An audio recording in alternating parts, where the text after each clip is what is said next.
Je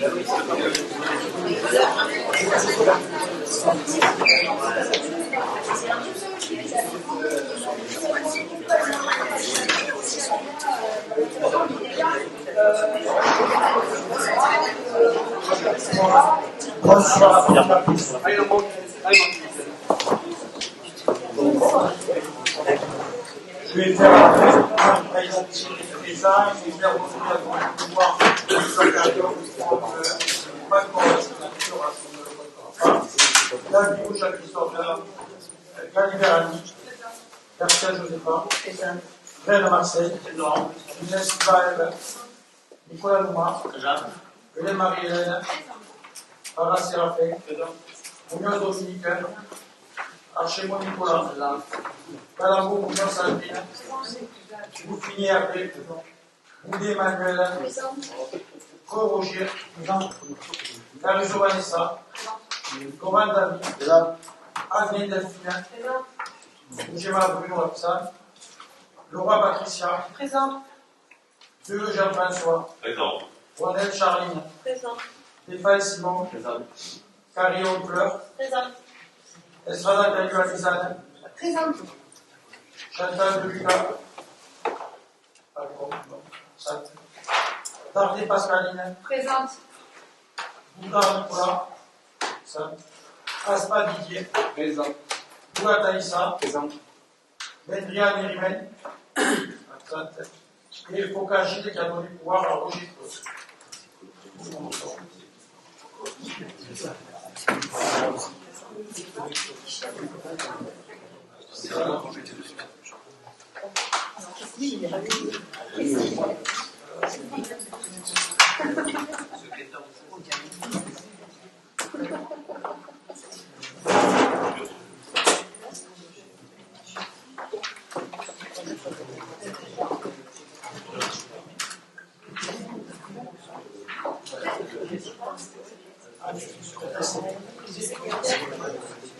Alors, Eve Silva, secrétaire de service.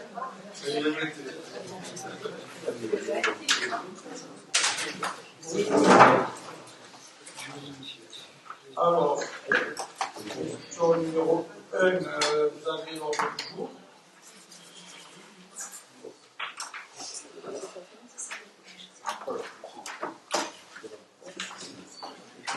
Alors, la question numéro 2, c'est l'approbation du procès verbal du 15 décembre 2025. Y a-t-il des observations sur ce procès verbal? Aucune, dont je me vois qui est contre, qui s'abstient, qui est pour. Je vous remercie.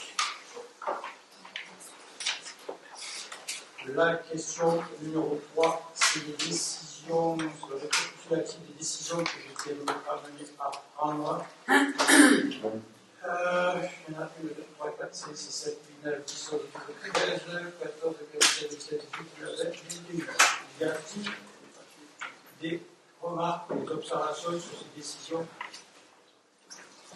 Aucune.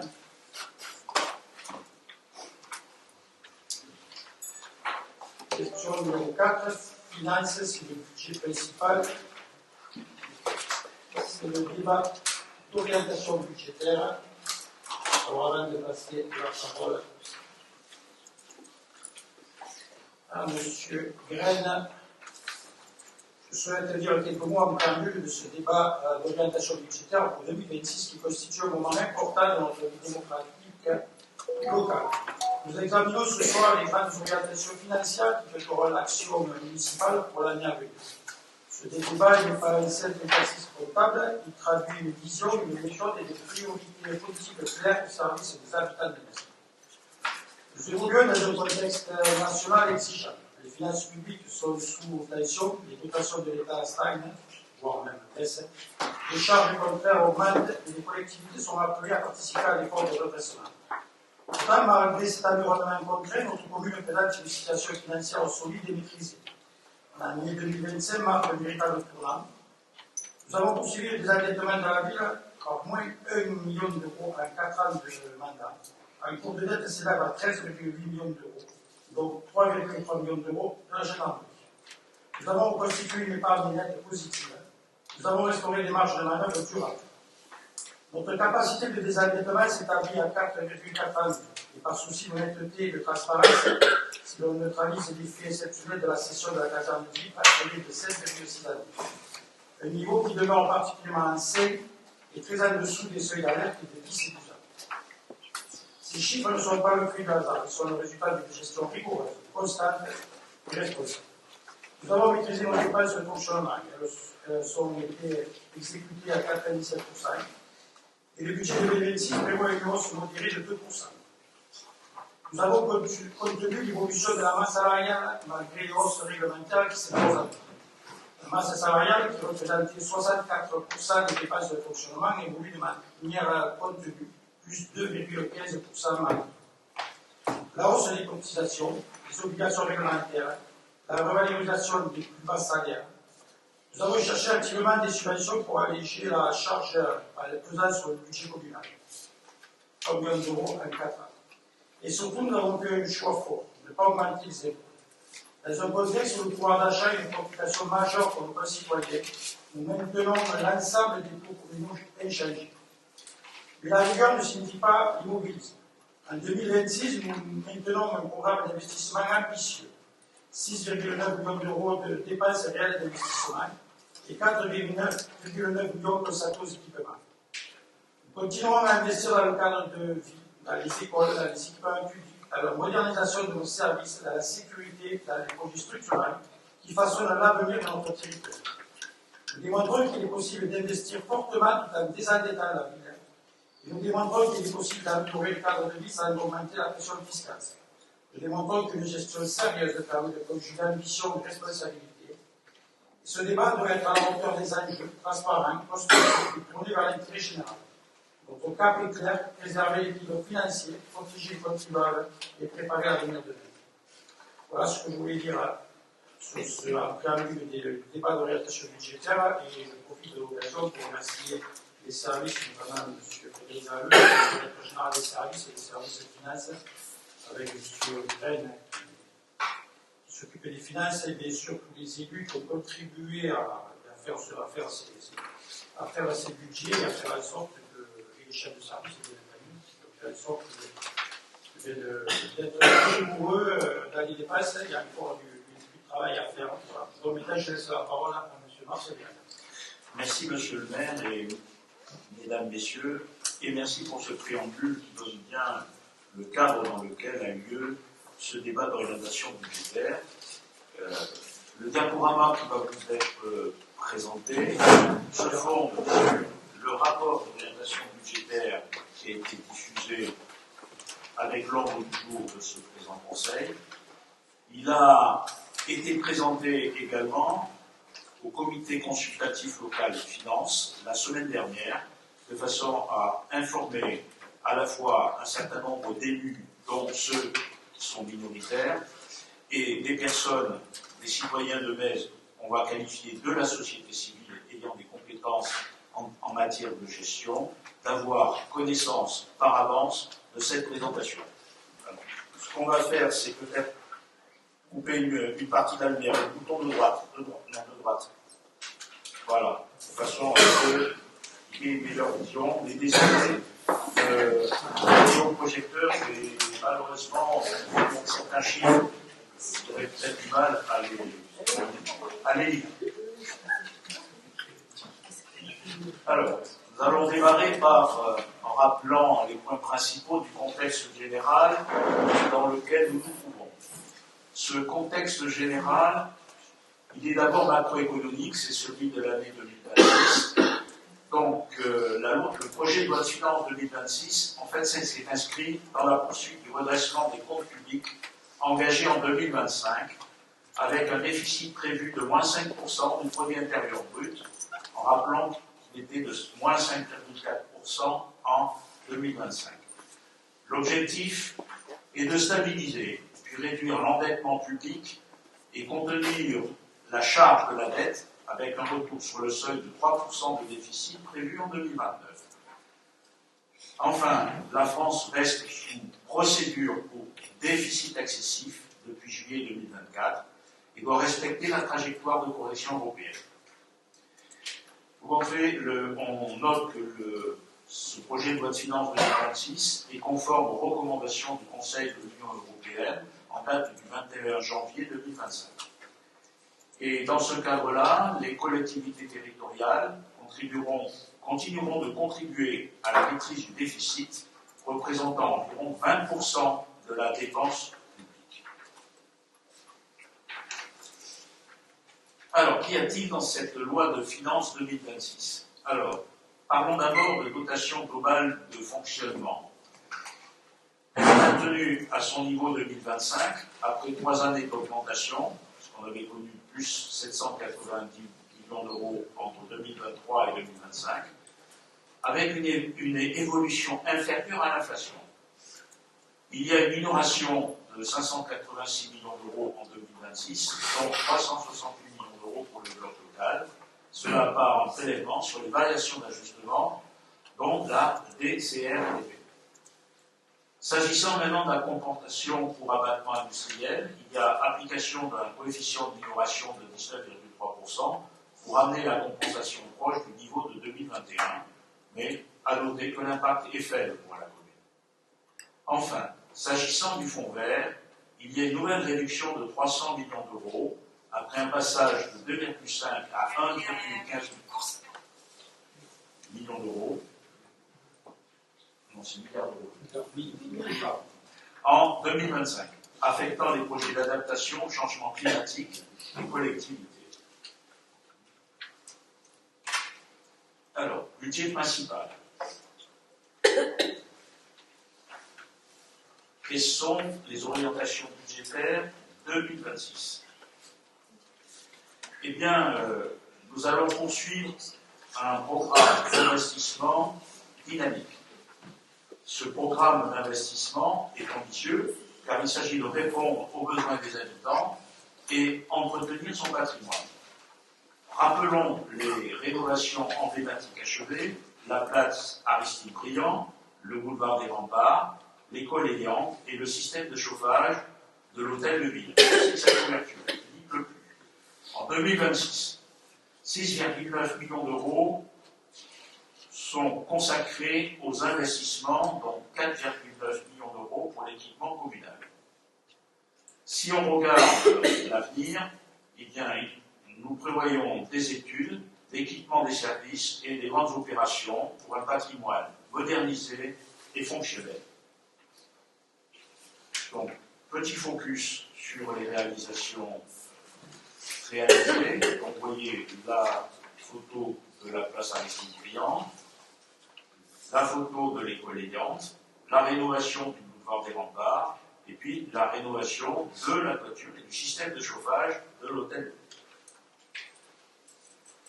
Faisons maintenant un tour d'horizon des principales dépenses d'équipement en 2026. Alors, opération d'équipement hors autorisation de programme. Cela va représenter 1,2 million d'euros, dans lesquels la sécurité et la tranquillité publique représenteront 16 000 euros. La culture et la vie locale, 67 000 euros. L'éducation, la jeunesse, les sports et la petite enfance, 158 000 euros. Les services publics, les moyens municipaux et la transformation numérique, 357 000 euros. Enfin, le cadre de vie, le patrimoine et l'aménagement urbain, 602 000 euros. Sur ce tableau apparaissent les projets structurants à caractère pluriannuel avec lesquels nous fonctionnons avec autorisation de programme et crédit de paiement. Ces crédits de paiement en 2026 s'élèveront à 3,3 millions d'euros. Vous avez ici 7 opérations qui sont listées. Alors dans l'ordre, c'est malheureusement écrit petit et le flou ne vous permet pas de lire. Dans l'ordre, il y a la rénovation des remparts en phase 2 qui représente 53 900 euros. Deuxième ligne, la création de la salle Janouillet qui représente 37 000 euros. L'aménagement de la place de la mairie et des abords des halles, il restera à payer 255 200 euros. Quatrième ligne, la création du centre technique municipal, nous engagerons 2 136 500 € de crédit de paiement. Le plan local d'urbanisme, qui est en cours de révision, nous affecterons 69 200 €. Pour ce qui concerne maintenant la voirie urbaine, les crédits de paiement prévus s'élèvent à 664 500 €. Et enfin, s'agissant de la vidéoprotection des sites scolaires et autres, nous affecterons 50 880 €. Bon, vous voyez qu'il restera en 2027 la poursuite de certaines de ces opérations. Alors, comment peut-on voir l'évolution des dépenses d'équipement entre 2021 et 2025 ? Eh bien, vous voyez que cette courbe, reflète, la tendance lourde qui a été engagée depuis 2022, avec en 2026 au total 4 876 728 €, en rappelant que sur l'année 2025, c'était 4 878 949 € qui avaient été engagés. Alors, comment la ville finance-t-elle ses projets structurants ?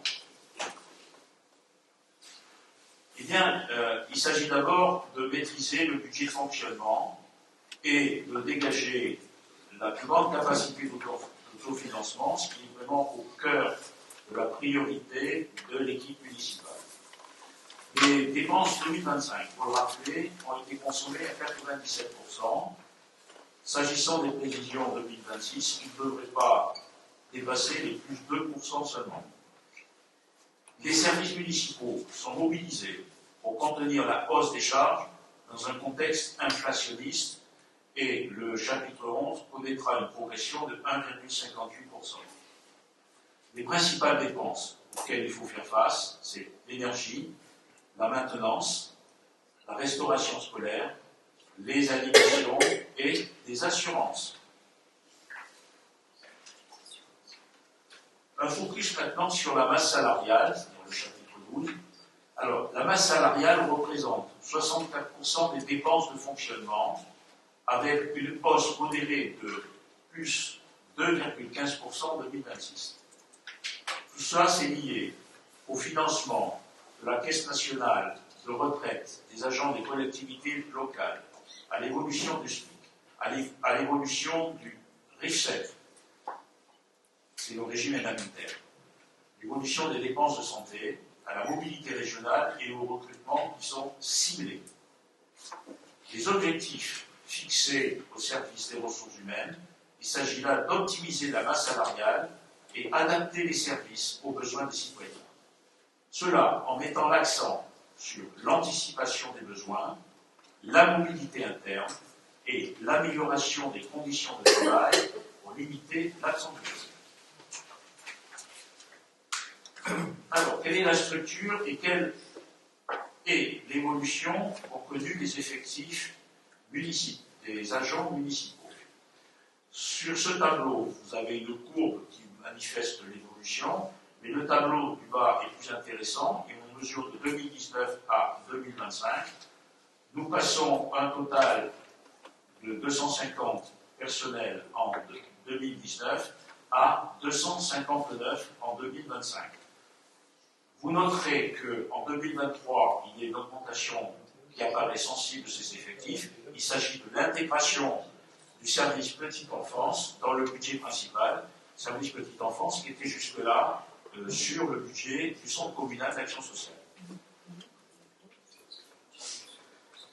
Quelle est la structure et comment donc, évoluent les effectifs communaux? Vous avez sur un petit camembert, en bleu, le pourcentage des hommes et en vert, le pourcentage des femmes. Il y a 58% d'hommes et 42% des femmes. Parce que même là, j'ai du mal à dire. La répartition des effectifs. Alors, par tranche d'âge, au 31 décembre, vous voyez que la majorité de nos agents se situe dans la plage des 40 à 59 ans. Il reste encore 2 agents qui ont 65 ans et plus sur les effectifs de la commune. Alors, la structure et l'évolution des effectifs. Alors, vous avez d'abord sur ce camembert les 3 catégories des agents de la commune et puis 1% d'agents qui n'appartiennent à aucune catégorie. Donc 75% ce sont des agents de la catégorie C, 16% des agents de la catégorie B et seulement 8% des agents de la catégorie A. Ils se répartissent par filière sur le tableau qui est à droite. Donc, police, je viens au 31 décembre, 9 agents. Administrative, donc 9 non titulaires et 49 titulaires. Dans la branche technique, 21 non titulaires et 92 titulaires. Filière animation, 13 non titulaires et 24 titulaires. Filière sociale, 3 non titulaires et 21 titulaires. Filière médico-sociale, 1 non titulaire, 14 titulaires. Et sans filière, c'est-à-dire répondant à des contrats de droit privé, 3 non titulaires. Alors, comment évoluent et se répartissent les dépenses personnelles? Alors, sur la courbe de droite, vous voyez donc l'évolution de la masse salariale, avec cette augmentation marquée en 2023, transfert des services à la petite enfance. Alors, globalement, en bleu, ce sont les rémunérations nettes qui représentent 58%. En vert, les primes. Vous avez la nouvelle modification indiciaire qui représente 2%, la médecine 0%, les cotisations sociales 29%, les aides sociales 1%, et pour ce qui concerne ensuite les assurances de personnel et le SIT, donc c'est le mince bandeau que vous avez pile au centre du camembert. Alors, les autres dépenses de fonctionnement, vous avez au chapitre 14 205 000 euros d'atténuation de produits qui sont principalement liés aux obligations de la solidarité et la rénovation urbaine en matière de logement social. Le chapitre, donc en rappelant que comme il nous manque des logements sociaux, bien entendu, on nous impose une pénalité. Le chapitre 65, qui sont les autres charges de gestion courante, représente 1,715 000 millions d'euros, donc c'est plus 2,94%. Le service des élus, le service offert au tissu associatif et à la solidarité, c'est-à-dire au CCAS. Au chapitre 66, qui sont les charges financières, elles sont en hausse de 562 000 euros, soit plus 9,78%, et cela est lié aux nouveaux emprunts qui ont été contractés. Total des dépenses réelles de fonctionnement apparaît sur ce camembert. Donc la masse salariale, alors avant, total des dépenses, 18 279 157 euros, dans lesquels la masse salariale représente 11 700 000 euros, les charges à caractère général, 4 087 114 euros, les autres charges de gestion, 1 715 643 euros, les charges financières, 562 150 euros, les atténuations de produits, 204 500 euros, et un reliquat de charges spécifiques pour 9 750 euros. Alors, regardons maintenant quelle est la capacité d'autofinancement. Celle-ci mesure la capacité de la ville à financer ses investissements sans recourir excessivement à l'emprunt. Pour cela, nous dégageons une épargne brute solide qui était de 9,61% en 2025, qui est conforme au ratio cible malgré un contexte financier contraint.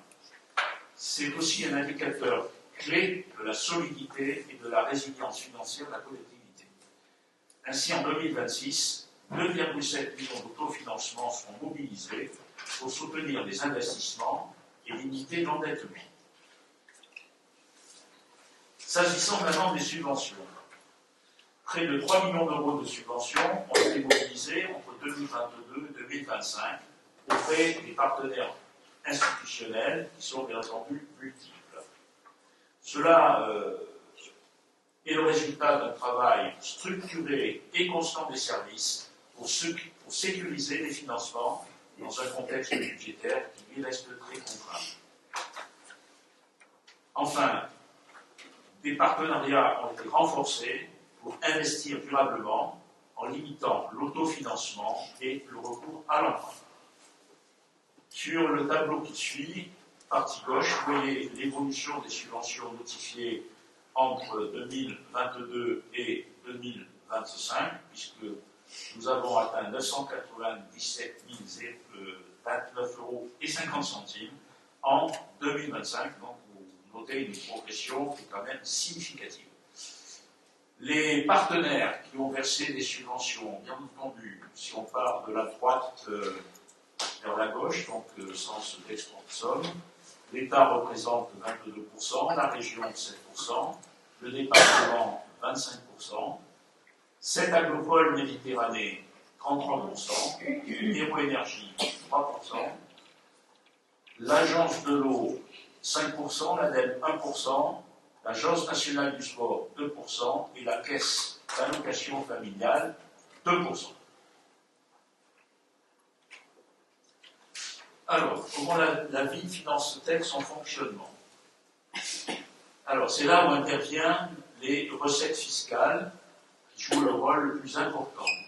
En effet, on note que la fiscalité locale reste stable en 2026, sans hausse des taux pour les maisons.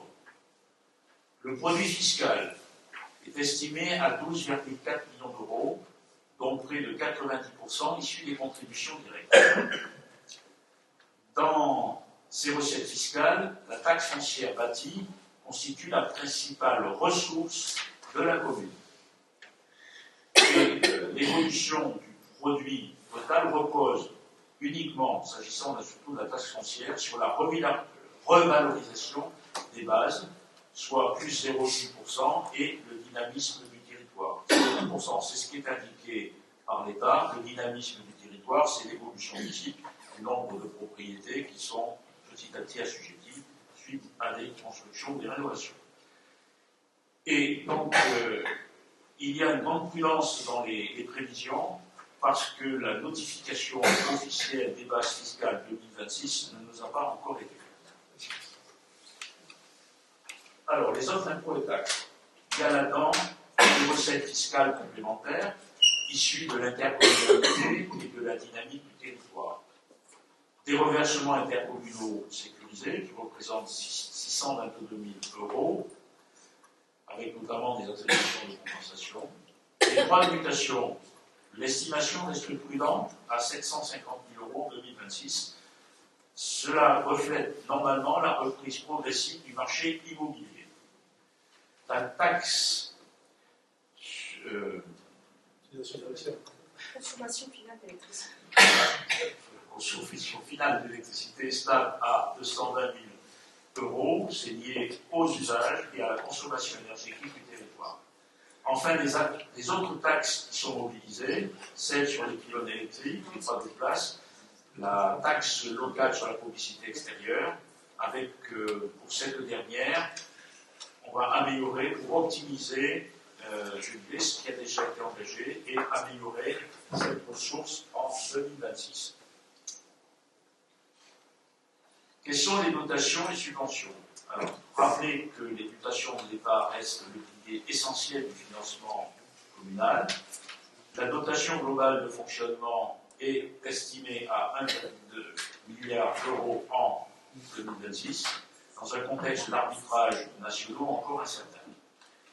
Nous avons bien entendu des mécanismes de solidarité mobilisés, la dotation de solidarité urbaine, qui représente 737 000 € et la dotation nationale de péréquation qui représente 421 000 €.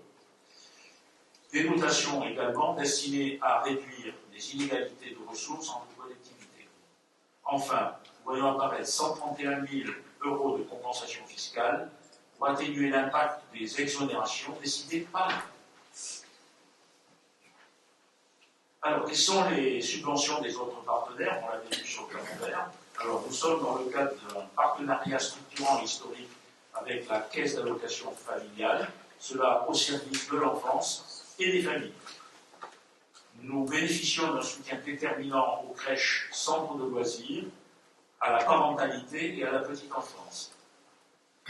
La participation ainsi de la Caisse d'allocation familiale est estimée à 1,2 million d'euros en 2026. Enfin, des financements encadrés par des conventions exigeantes, gages de qualité et de pérennité, permettent d'envisager des subventions complémentaires des partenaires institutionnels pour 108 000 euros. Alors, quelles sont les autres recettes de fonctionnement? Eh bien, on fait appel à une participation mesurée des usagers pour préserver l'équilibre entre qualité du service public et la fiscalité. Les produits des services sont estimés à 1,4 million d'euros en 2026. Cela concerne la restauration scolaire, la petite enfance, les différentes activités et la culture, ainsi que des refacturations internes, donc c'est au sein du budget, de l'ensemble des budgets de la commune, pour une meilleure transparence sur le coût réel des services municipaux.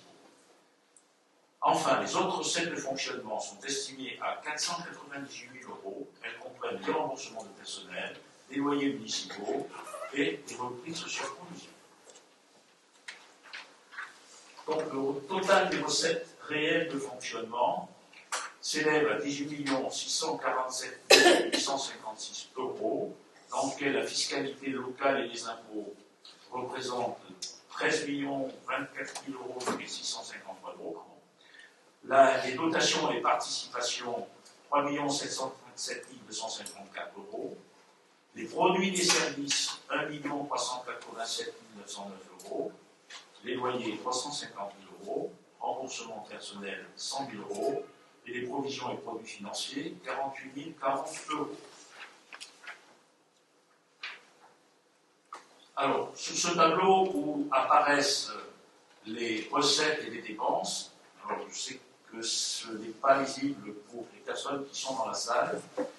Je vais simplement dire que le total de la section de fonctionnement s'élève à 21 15 273 euros. Et en bleu foncé, vous voyez, au chapitre 023, le virement à la section d'investissement qui va représenter 2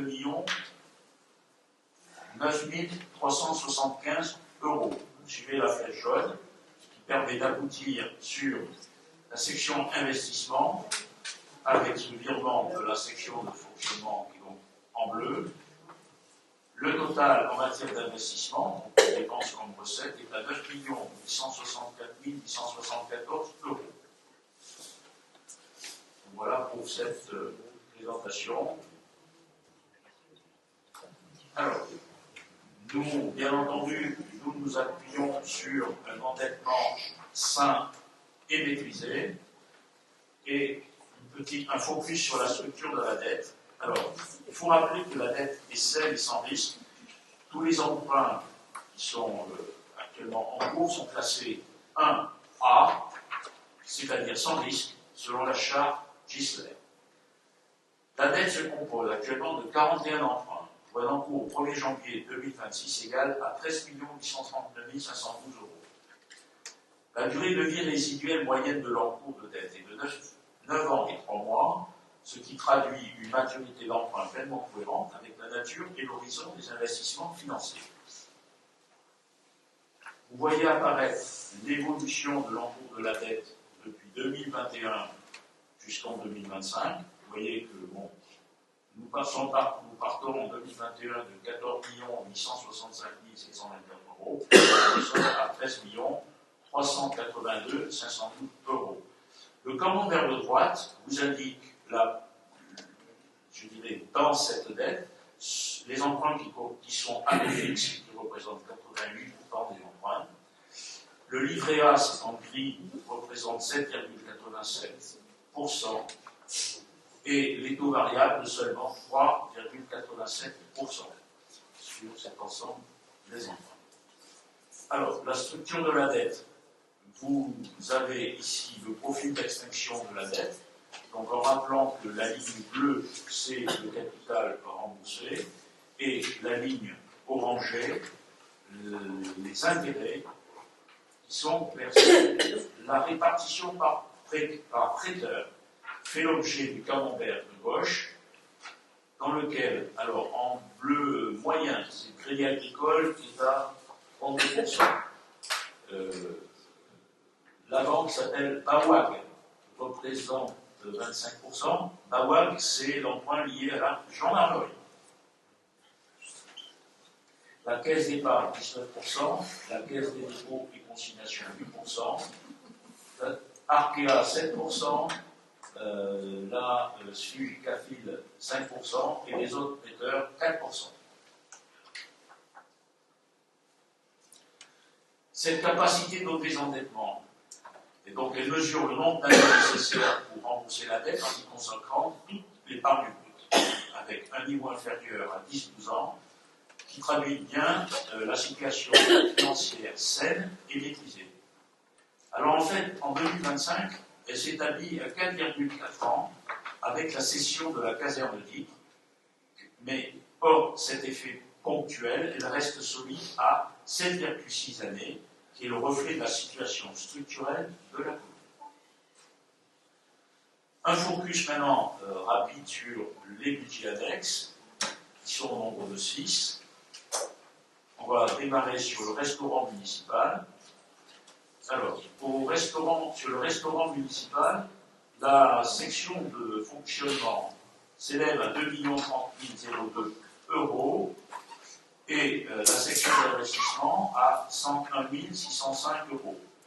Vous avez en bleu foncé et suivez la flèche jaune le virement qui sera effectué à la section d'investissement qui représente 238 €. La structure et l'évolution des effectifs du restaurant municipal. Nous sommes sur une, vous voyez cette évolution. Nous sommes actuellement sur un effectif de 30 personnels, dans lequel il y a 24 titulaires et 6 non titulaires. Alors vous allez dire, c'est une petite variation particulière, rappelant que l'année 2021, c'était l'année Covid, et que ça a provoqué, bien entendu, quelques soucis en termes de gestion des ressources humaines au sein du restaurant. Quelle est la structure et l'évolution de ces effectifs? Alors, les hommes représentent 27% et les femmes 73%. Vous avez l'évolution par tranche d'âge. Vous voyez que, bien entendu, l'essentiel se situe entre 40 et 59 ans. La structure de ces effectifs, filière administrative, 2 personnels qui sont titulaires. La filière technique représente 6 personnels non titulaires et 22 titulaires. L'évolution, bien entendu, de la masse salariale figure sur la courbe de droite. Bon, je ne vous détaillerai pas le camembert, mais il faut quand même savoir que les rémunérations, c'est la partie bleue qui est sur la gauche du camembert, représente 54% des dépenses de personnel. Alors, il y a bien entendu une dette au niveau du restaurant. Vous voyez l'histogramme de gauche qui décrit la baisse progressive de cette dette. On part de 146 713 € en 2021 et on est à 84 408 € en 2025. Donc vous voyez bien le profil d'extinction de la dette qui est sur la courbe de droite. Un petit focus sur l'hébergement. Alors, ce tableau des prévisionnels 2026 fait apparaître une section de fonctionnement à 332 742 € et une section d'investissement à 22 712 €, avec un virement, je dirais, de la section fonctionnement vers la section investissement de 4 018 € et 9 centimes.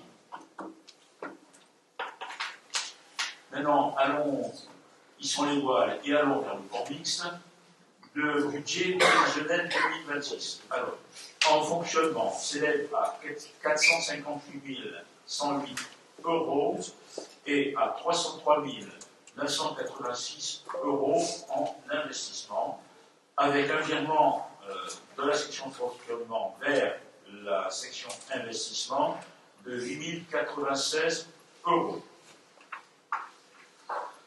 Évolution, répartition des dépenses de personnel.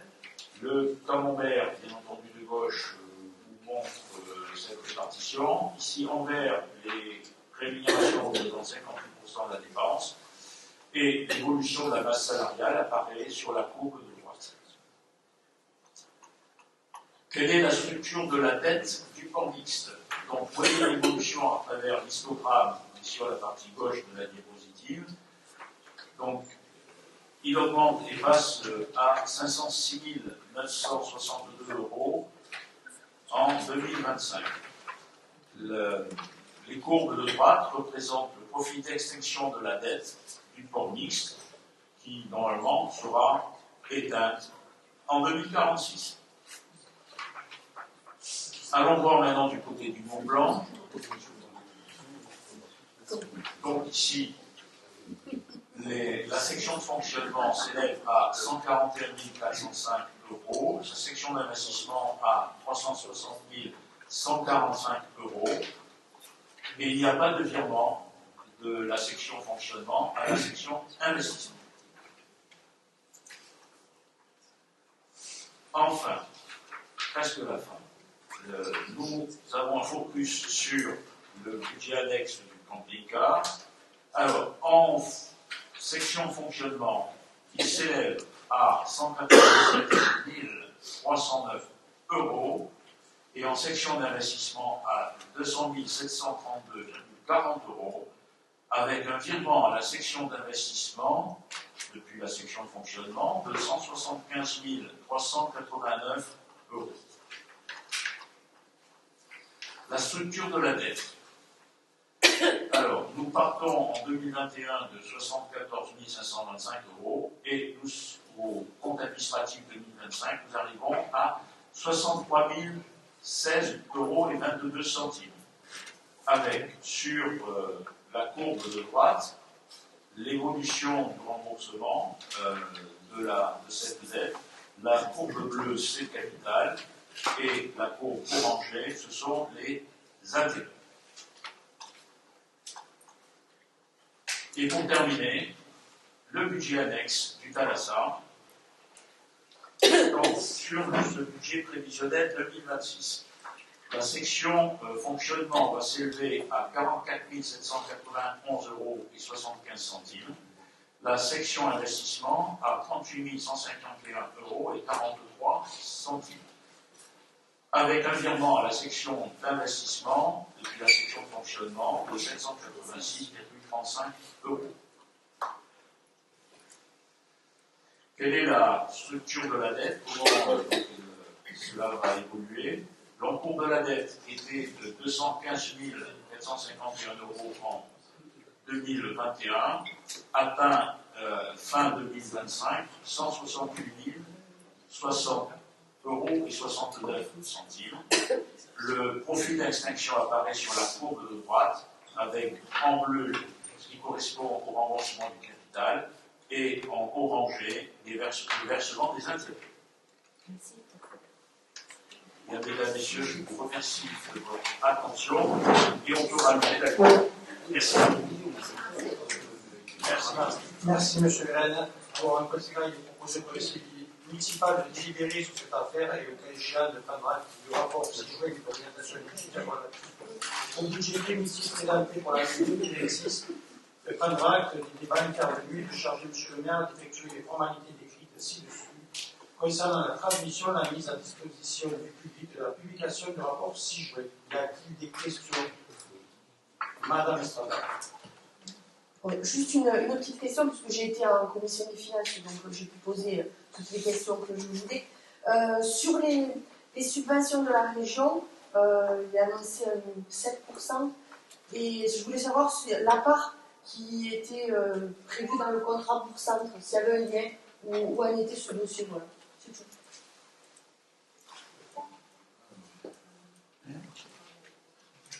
Non, pour le moment, sur le cours centre, il n'y a rien, il y a juste sur la place de la mairie. Voilà, mais pour le moment, il n'y a rien sur le cours centre. D'autres questions?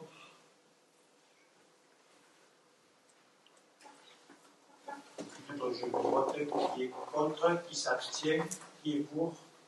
Je vous remercie.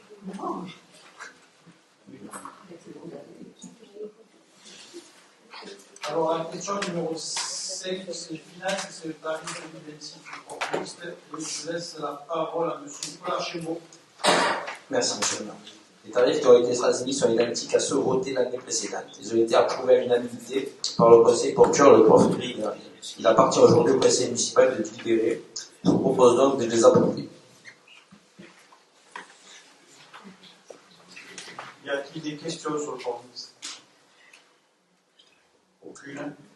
Ce que je voulais dire sur le corps mixte, c'est que les attributions, je vais en parler quand même. Sachez que depuis 2022, depuis que nous avons créé la commission d'attribution des places dans le port, nous avons attribué 47 places. C'est quand même une belle avancée. Et ce qui fait que, bon, entre les personnes qui n'ont pas renouvelé leur demande, nous avons avancé quand même de 70 places.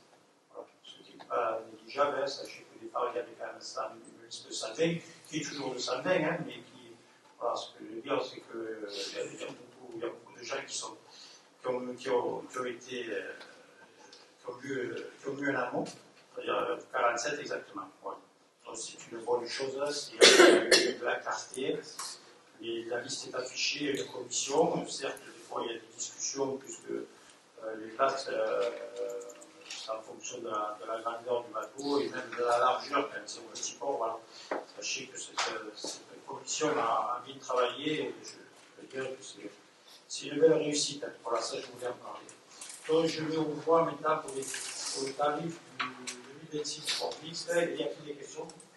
Donc, je vais vous voir qui est contre, qui s'abstient, qui est pour. Je vous remercie.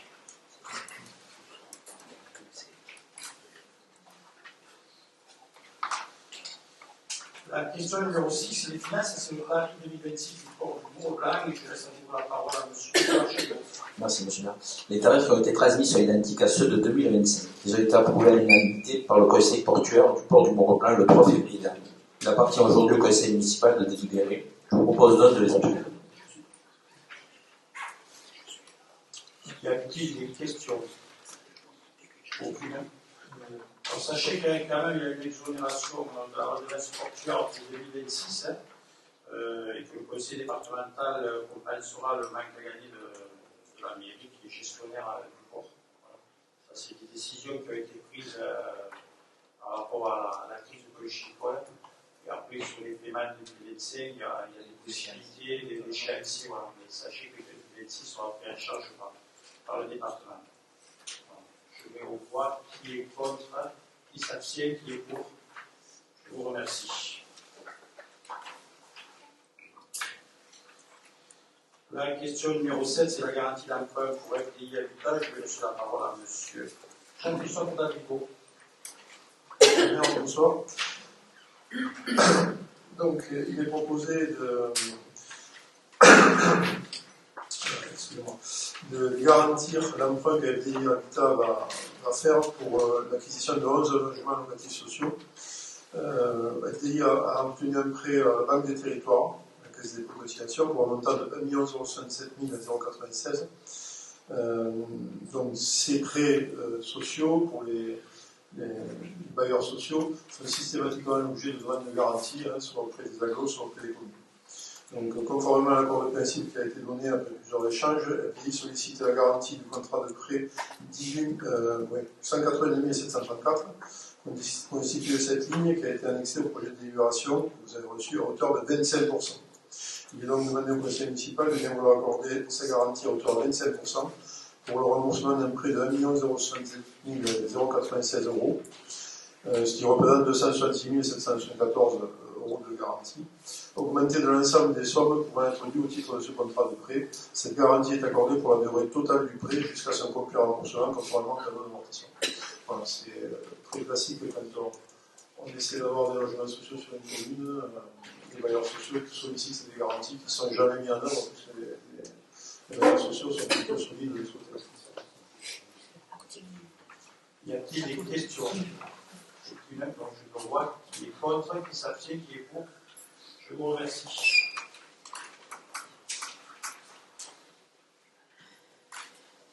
La question numéro 8, c'est la rémunération du personnel lors du scrutin des municipales. C'est M. Séraphin Parra. De délibération. Oui, merci, M. le maire. Donc, la présente délibération a pour but de fixer la rémunération du personnel lors du scrutin municipal et notamment, il est proposé d'harmoniser la rémunération des agents territoriaux impliqués dans l'organisation des élections municipales. 3 catégories de personnel sont concernées avec des forfaits nets définis par tour de scrutin, adaptés à la durée et à la nature des missions. Donc, les modalités de rémunération, d'un côté, on a les agents du service population pour le bureau centralisateur et les secrétaires titulaires des bureaux de vote, avec une indemnité de 350 € net pour 11 à 14 heures de travail, c'est un forfait, et pour les secrétaires suppléants, 175 € net pour environ 6 heures couvrant l'ouverture, le remplacement du titulaire, la clôture et le dépouillement. Il nous est demandé d'approuver les forfaits proposés pour la rémunération des agents. Nous avons aidé M. le maire à signer les documents nécessaires et valider la disponibilité des crédits budgétaires. Chapitre 11. Y a-t-il des questions? Aucune. Je le vois qui est contre, qui s'abstient, qui est pour. Je vous remercie.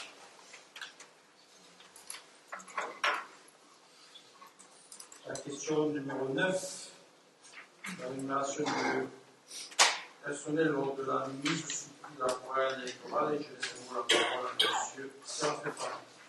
Là encore, il s'agit de l'organisation des élections municipales. Et donc, pour les élections municipales, les communes désignées sièges d'une commission de propagande assurent plusieurs missions déléguées par la préfecture. Celles-ci incluent donc la réception, le stockage et la préparation des documents électoraux, profession de foi et bulletins de vote, leur mise sous pli ainsi que leur acheminement postal vers les électeurs. Donc les communes doivent également approvisionner les bureaux de vote en bulletins et ces opérations font l'objet d'une convention avec la préfecture prévoyant une dotation forfaitaire couvrant les frais de personnel et les dépenses annexes. La rémunération des agents participant à ces opérations est encadrée par des règles strictes. Les travaux de mise sous pli réalisés en dehors des heures de travail habituelles donnent lieu à une indemnité spécifique distincte des heures supplémentaires. Cette indemnité fondée sur le décret 2012-498 du 17 avril 2012 respecte les principes de parité et d'égalité. Son montant global, plafonné par la dotation préfectorale, est réparti équitablement entre les agents en fonction de leur participation effective. Le conseil municipal est invité à instaurer cette indemnité à en fixer le montant maximal dans la limite de la dotation allouée et à autoriser son versement aux agents concernés sous réserve de l'inscription des crédits nécessaires au budget communal. Y a-t-il des questions? Aucune. Donc je le vote qui est contre, qui s'abstient, qui est pour. Je vous remercie. La question numéro 10, c'est la modification du tableau des effectifs. Je laisse la parole à M. Séraphin Parra. Donc, pratiquement à tous les conseils municipaux, on a présenté, ou j'ai présenté une délibération sur la modification du tableau des effectifs. Celui-là, il constitue en fait un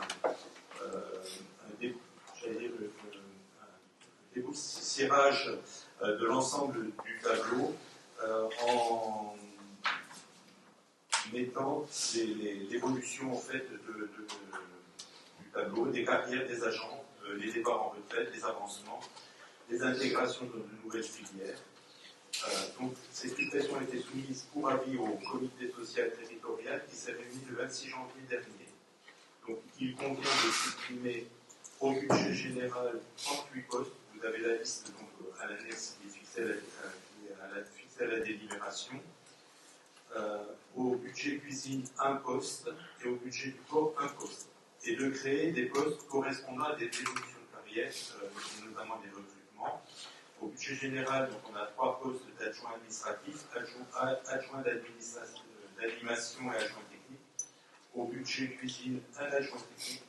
En résumé, le tableau des effectifs pour le budget général passe de 292 à 257 postes budgétaires et reste à 28 postes budgétaires pour le budget de la cuisine centrale. Pour le budget du corps, il passe de 4 à 3 effectifs budgétaires. Donc, il est demandé au Conseil d'approuver la modification des tableaux des effectifs, de donner pouvoir à M. le maire pour signer tout document nécessaire à la mise en œuvre de cette délibération. Et de dire que les crédits nécessaires à la rémunération et aux charges de la nommée dans les emplois créés sont inscrits au budget chapitre 2. Y a-t-il des questions? Aucune. On voit qui est contre, qui s'abstient, qui est pour. Je vous remercie.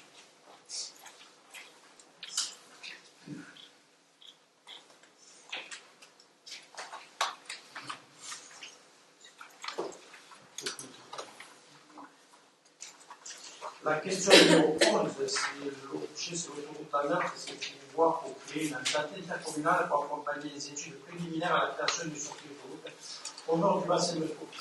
Le territoire du bassin de Thau, marqué par une dynamique démographique, économique et touristique croissante, fait face à des défis majeurs en matière d'aménagement et de mobilité. La saturation des axes existants et l'absence d'échangeurs sur plus de 25 km entre celui de Bessa et celui de Poussin priva le nord du bassin de Thau de connexion à l'autoroute A9, entravant le développement des communes concernées, concentrant du flux routier sur le territoire de ces derniers, créant de très nombreux désagréments, notamment en période estivale. En particulier, la ville de Metz subit aujourd'hui une intensification de ces flux routiers. L'absence d'accès à la A9 oblige les usagers à emprunter des itinéraires de délestage impactant les réseaux départementaux au sein de tissus urbains denses, comme c'est le cas pour la D613. Dans ce contexte, la création d'une sortie d'autoroute sur le territoire de la commune apparaît comme une solution structurante et une réponse stratégique à plusieurs enjeux. Améliorer l'accessibilité du territoire et éviter le trafic de transit sur la commune de Metz. Près de 26 000 véhicules traversent la route de Montpellier chaque jour, dont près de 1200 poids lourds en 2022, sachant que le trafic augmente de 2% par an, améliorant la qualité de vie des riverains. Contribuer à la transition écologique en limitant les émissions de polluants générées par la conception récurrente, soutenir les activités économiques dominantes du territoire, viticulture, conchiculture, notamment en soutenant l'accès aux zones d'activité communautaire, dont les plus importantes jouxent l'A9 et en permettent un accès facilité à la 75 pour les flux de marchandises issues du port de Sète, dont l'activité se développe de façon spectaculaire ces dernières années. Optimiser la gestion des flux politiques sur le littoral et autour de l'état de l'eau. La facilité de la gestion des déplacements à l'intérieur du territoire apparaissent régulièrement comme un des critères concourant à la facilité de la destination du point de vue des visiteurs. La perspective de l'arrivée de la LGV Montpellier-Perpignan en 2034 et qui se traduira par une baisse significative de TGV des Sarras à la gare de Sète permettent aux habitants du nord du bassin de Thau d'accéder plus rapidement aux gares à LGV et de Montpellier. Pleinement justifié, cette sortie de route qui par ailleurs a été anticipée par la réservation de l'emplacement du village spot en cours de révision, comme dans le PLU de la commune de Metz, en cohérence avec l'extension de la zone d'activité de la Garonne destinée à accueillir des activités logistiques. Ainsi, suite à des différents échanges avec les collectivités territoriales, les communes, le PCI, le conseil départemental et les régions, limitrophes à l'autoroute A9, la création d'une entité intercommunale régie par l'article L 5111 du Code général des collectivités locales, exploitée par cette agricole Méditerranée, apparaîtrait comme une solution permettant d'associer les différents acteurs dans un cadre juridique souple et de lancer ou d'accompagner les études préliminaires nécessaires à l'appui de la réalisation de cette sortie, afin qu'elle soit ensuite intégrée à la concession liant l'État et des autoroutes qui courent jusqu'à 2036. De telles ententes permettent à la fois d'organiser et de formaliser un espace de dialogue avec les collectivités directement intéressées à la réalisation de ce nouvel échange, de financer et de piloter les études préliminaires nécessaires à la constitution du dossier porté à l'examen du ministère de l'administration, de disposer d'un cadre juridique permettant de solliciter des financements externes auprès des divers organismes afin de mener à bien les études, de disposer d'une visibilité et d'une unité dans le cadre de démarches de sensibilisation, d'influence et de pédagogie à entreprendre auprès des pouvoirs publics pour mener à bien cet objectif. Et de ce fait, Monsieur le maire demande au conseil municipal de l'autoriser à poursuivre la discussion avec différents acteurs concernés par ce projet, d'étudier la création d'une entente intercommunale pour représenter sur ce statut pour l'adoption à une prochaine conseil municipal. Merci de votre question. Madame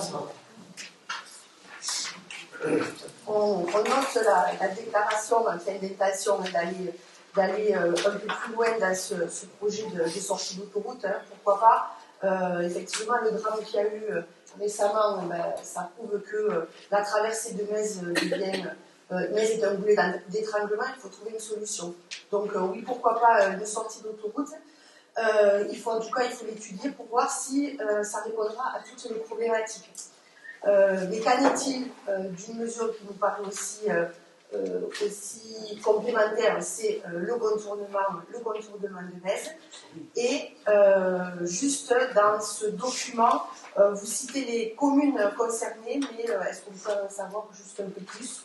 Est-ce que il y a l'agglo de Sète, souvent c'est certainement lié puisque c'est notre AOM, mais quelles sont les autres collectivités concernées? Ensuite, pour compléter ce que vient de dire Madame Estrella, je n'arrive pas à comprendre une sortie d'autoroute au niveau peut-être que ce serait situé là, au nord de Metz, ce serait peut-être au Mas de Garrigue à ce niveau-là. Mais en quoi ça empêcherait une densité de véhicules plus importante?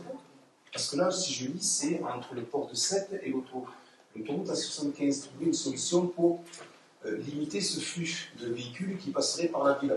Alors je ne sais pas comment la sortie qui se ferait au Mas de Garrigue, si elle se fait, donc sortie-entrée, ça ne diminuera pas le passage entre le port de Sète et la densité des véhicules au niveau de la ville. Alors pourquoi est-ce que mettre le point là-dessus plutôt aussi travailler sur une déviation qui contournerait autrement les deux, carrément, pourquoi pas. Voilà. Juste éclaircir peut-être. Voilà. Alors, je vais éclaircir. Sachez que déjà le 5 mars, ça passera un conseil communautaire, c'est-à-dire que l'AGO va prendre en charge des études, notamment elle va prendre des études, travailler sur le développement économique qui va être voté au SCOT jeudi, c'est-à-dire que sur la zone au niveau de la Vitarelle, nous avons 5 hectares de terrain qui vont être mis en zone d'activité, en zone économique. Par rapport à ça, il y a des contacts déjà avec, parce que si on fait cette étude, cette étude, elle vaut quand même aux environs de 200 000 €. Donc, ce n'est pas la commune qui peut le porter. Donc, l'agglo, c'est le préfet de région qui nous a demandé de faire cette étude, dont l'agglo est en capacité de la porter avec d'autres agglos. Ils ont rencontré le département, notamment M. Philippe Vidal, vice-président en charge des routes, de la mobilité. Et donc, ils ont un accord, et on a déjà pas mal de communes qui ont répondu, Montagnac, Poussin, Pézenas, Loupia, il y a le département, il y a aussi des parlementaires et bien sûr la région. Donc, il y a quand même pas mal de personnes qui font pas mal de collectivités qui sont partie prenante dans ce projet. Par rapport à la déviation, comme vous le savez, la déviation, certes, elle est sur notre PLU, par contre, elle n'est toujours pas sur le PLU de la ville de Loupian.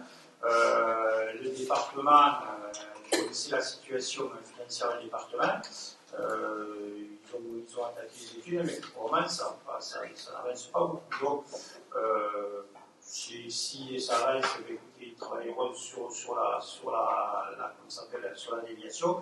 Quoi qu'il en soit, nous, on essaie de notre côté d'avancer sur la sortie d'autoroute. Sur la sortie d'autoroute, vous dites, je ne sais pas ce que ça peut impacter, mais sachez que les personnes qui vont travailler à Montpellier, il y en a beaucoup qui ne peuvent pas de l'autoroute au nord, au Mas de Garrigue, ils la prendront plus facilement au Mas de Garrigue. C'est comme les gens qui viennent de Marcillac, de Florensac, de Pomerol, ou même de Montagnac, quand ils vont à Montpellier, ils ne remontent pas à Bessan, ils traversent tous ils traversent le mètre. En plus, on a eu quand même des événements, notamment cet été, où il y a eu des accidents sur l'autoroute, où les gens se sont retrouvés bloqués sur l'autoroute, avec aucune possibilité de sortir. Il faut se dire que s'il y a l'échangeur à Metz, qui est quand même prévu, parce que cette autoroute, il devait y avoir un échangeur en 1974. À l'époque, c'est la population qui a fait la pression sur le maire de l'époque. Et la ville de Metz n'a pas voulu de sortir l'autoroute. Mais sachez que les réservations foncières y sont.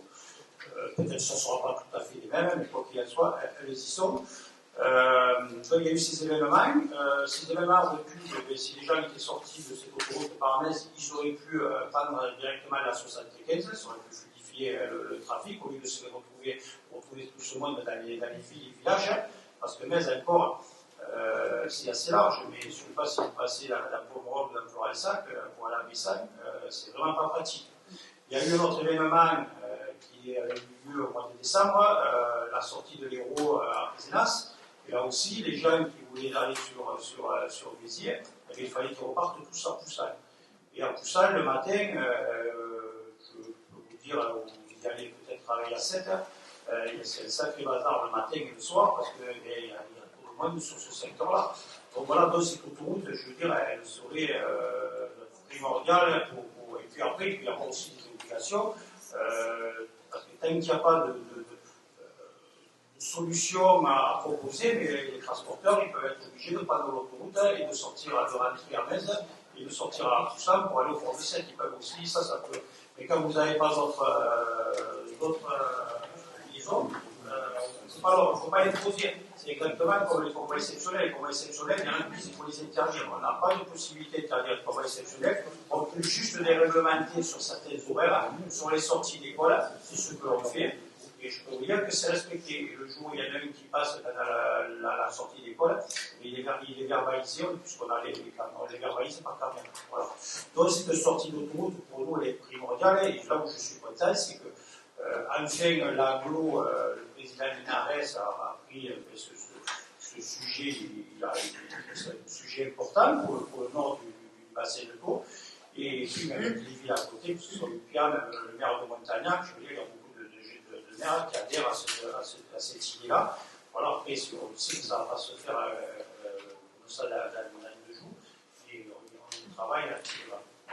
Alors, si vous permettez, monsieur le maire, j'entends bien pour les personnes qui habitent à Metz et qui travaillent sur Béziers, ou qui habitent à Poussin ou Pian, c'est vrai que c'est avoir une ouverture ici d'autoroute au niveau de Metz qui rejoindrait directement Béziers, c'est l'idéal, c'est le top. Et puis pour sortir aussi, pour ceux qui veulent rentrer à Metz en venant de Béziers ou en venant de plus loin, c'est très intéressant. Donc, je dis ça parce que je la prends très souvent cette autoroute, et c'est vrai que faire tout le contour pour sortir au péage de Sète pour revenir sur Metz, ça fait quand même pas mal de trajets en plus. Mais là où ça bloque, c'est que est-ce que vous pensez qu'il est pertinent de soutenir une ouverture d'autoroute, un passage donc, au niveau du Mas de Garrigue, en soutenant que ça permettrait un meilleur flux pour passer à la A75, parce que les véhicules vont passer, les gros véhicules notamment, vont passer par le Mont-Metz. Est-ce que ça ne serait pas déplacer le problème? Et est-ce que, voilà, pour rejoindre la A75, je dis bien, est-ce que pensez-vous que les véhicules vont faire tout le contour à l'échelle Béziers pour rejoindre la A75? C'est ce que je vois décrit. Le véhicule entre le port de Sète et l'autoroute A75. ce doulage de l'autoroute, quand vous voulez chercher la 75, vous prenez direction Montagnac, il y a la déviation de Montagnac, et puis vous arrivez à Pézenas, vous avez la 75. Mais là, comme vous l'avez dit, on peut être bloqué si les intempéries sont là. Par contre, le jour où il y a des intempéries sur Pézenas, quand c'est bloqué, par contre, vous prenez l'autoroute, si vous voulez pas dans la 75, et là, bien sûr, vous la prenez à Béziers. Mais ça vous permet d'y aller, parce qu'actuellement, quand il y a eu des inondations, là, vous ne pouvez pas la prendre. Vous êtes obligé d'aller la chercher à Poussin. Moi, je préfère la prendre en main que d'aller chercher à Poussin. Et puis même les Poussaniens, les Giganiens ou même les Sétois, excusez-moi, j'aimerais savoir le nom. C'est pour ça que cette étude elle va servir à savoir exactement le nombre de voitures qui le matin vont bouchonner à Poussin, parce que la liaison entre Metz et Poussin, le matin, elle est saturée comme elle est saturée le soir. Et franchement, il y en a ici qui travaillent à Montpellier. Si on leur donne le choix d'aller chercher l'autoroute à Metz, ils vont la chercher à Metz, ils ne vont pas la chercher à Poussin. Au niveau des trafics l'enjeu, c'est clairement le port de Sète.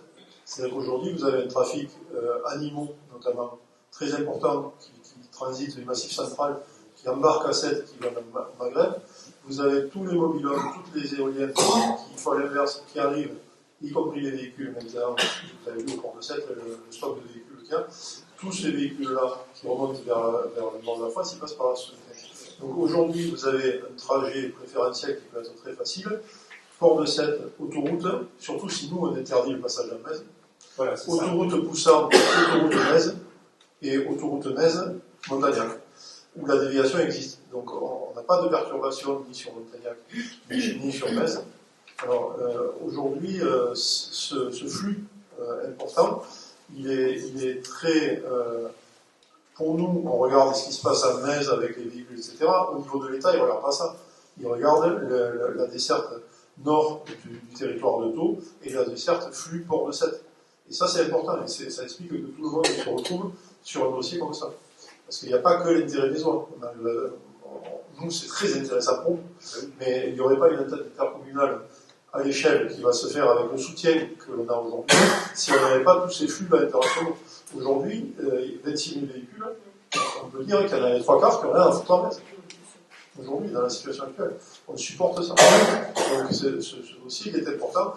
Et moi, je maintiens que l'accès port de Sète Massif central, c'est un enjeu pour cette sortie.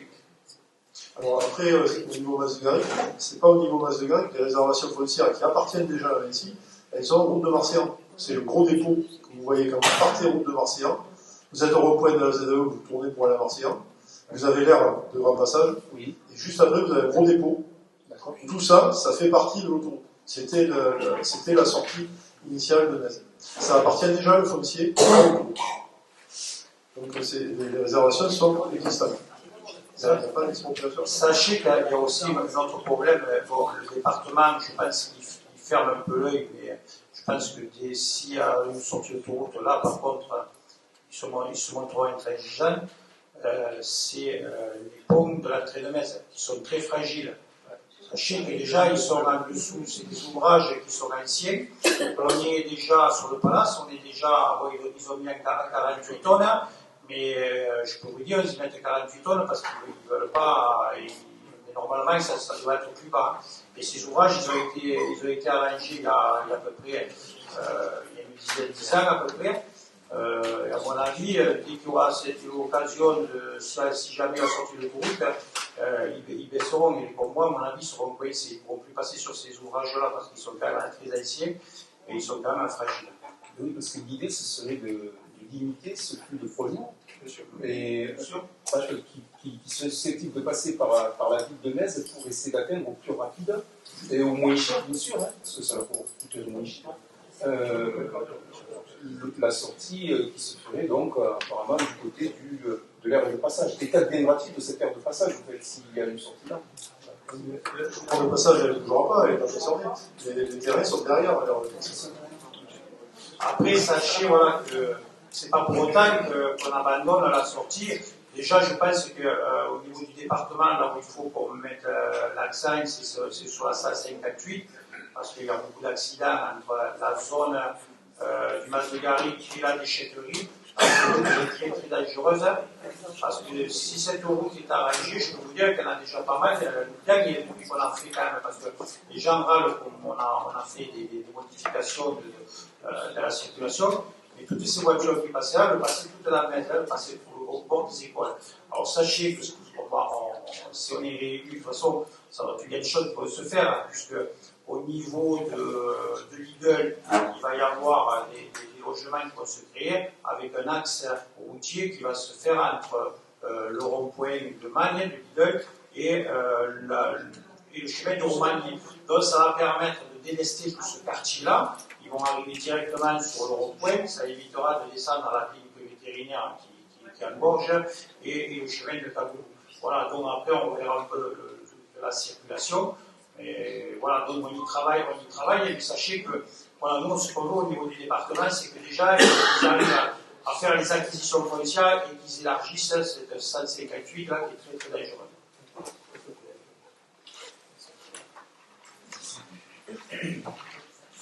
Y a-t-il d'autres interventions? Donc je mets au vote qui est contre, qui s'abstient, qui est pour. Je vous remercie.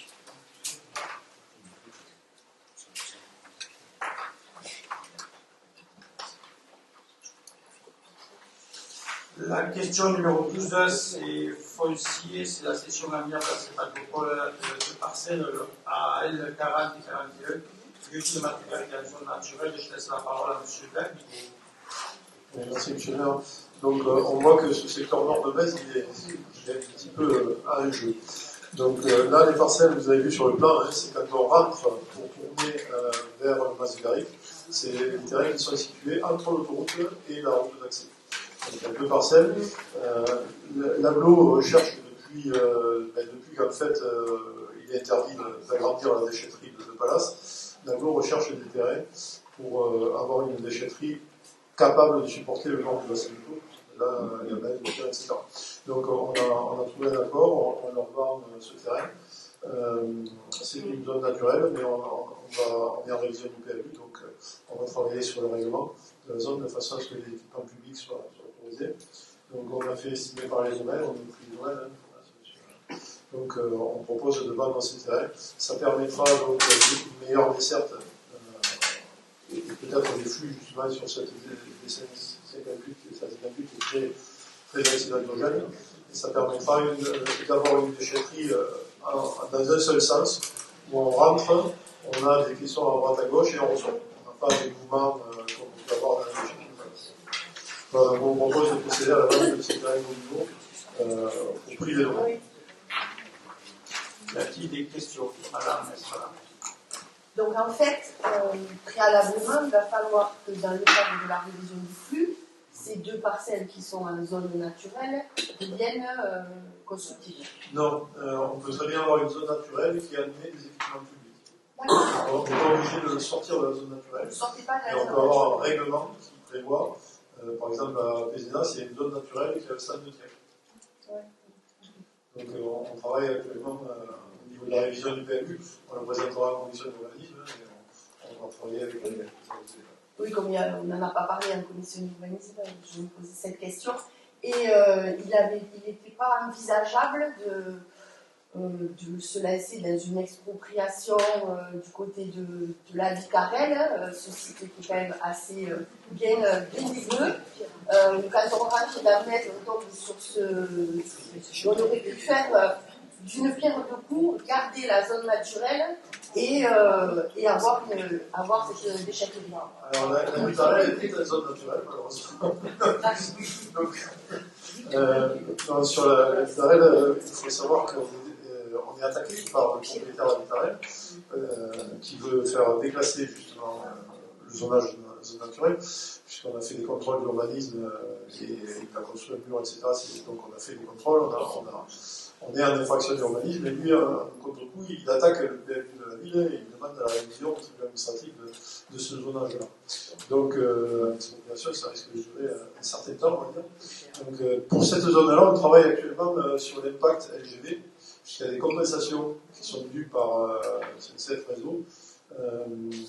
Dans ce secteur-là, il va y avoir un gros merlon de terre, en fait, qui va traverser tout le paysage, là, entre le long de la Via Domitia. La LGV va passer donc juste au nord du secteur littoral. Et on va donc bouger le paysage, en fait, puisqu'on va se retrouver avec un cadre à la route pour passer dessous le merlon de terre. Donc, au titre des compensations, aussi bien environnementales que paysagères, on travaille actuellement avec la SNCF pour essayer de voir si on ne pouvait pas justement assainir un peu tout ce secteur-là. Donc, on essaie de le gérer plutôt dans ce sens-là. C'est pour ça qu'en même temps, on a travaillé aussi pour avoir les 5 hectares de développement économique, justement pour essayer de profiter, je ne sais pas si c'est pour le mot, c'est le mot, puisqu'on va être enclavé entre la LGV et l'autoroute, et ce secteur va faire justement le développement économique et profiter de la future sortie d'autoroute, justement pour pouvoir avoir des entreprises qui ont vraiment besoin d'un accès à l'autoroute. Et c'est vrai que vous le remarquerez, partout où il y a une sortie d'autoroute, il y a quand même d'autres développements un peu plus importants et des fois des entreprises un peu plus qui créent de l'emploi beaucoup plus importantes. Mais en fait, ce qui je trouve dommage, c'est qu'on n'ait pas pu agrandir la déchetterie là où elle est actuellement. Malheureusement, avec la bâtisse du palace, l'église est classée et on n'a pas le droit d'agrandir l'air à peu près de la déchetterie. Surtout qu'elle est assez bien placée, c'est dommage, c'est qu'elle plaît bien, malheureusement on ne peut pas le faire, alors on va voir ce qu'on va en faire de cette terre, si on le gardera pour les déchets verts, je ne sais pas, c'est quand même dommage d'avoir laissé faire une déchetterie là et maintenant nous dire qu'on ne peut plus agrandir. Surtout que même l'église, au fur et à mesure, elle s'écoule. J'ai essayé de rentrer en contact avec les propriétaires pour faire un échange, puisque ce terrain fait 6 000 m². On a un terrain à côté à nous qui a 6 000 m². Après, je crois qu'après les remparts, c'est le monument le plus ancien de la ville. Même bon, c'est dommage de le laisser tomber. Voilà. D'autres questions? Moi, je mets au vote. Qui est contre? Qui s'abstient? Qui est pour? Je vous remercie.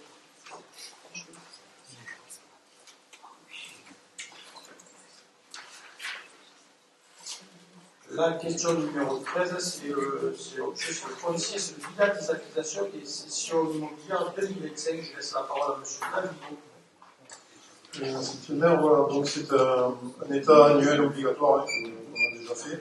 Donc pour 2025, on a traité 328 dossiers au titre du droit de préemption urbain. Donc 263 en zone urbaine, 56 en zone agricole et naturelle, et enfin du droit communal, et des dégâts de fonds de commerce artisanaux 9. Donc ça fait 328 dossiers en tout. On n'a pas exercé en 2025 de droit de préemption.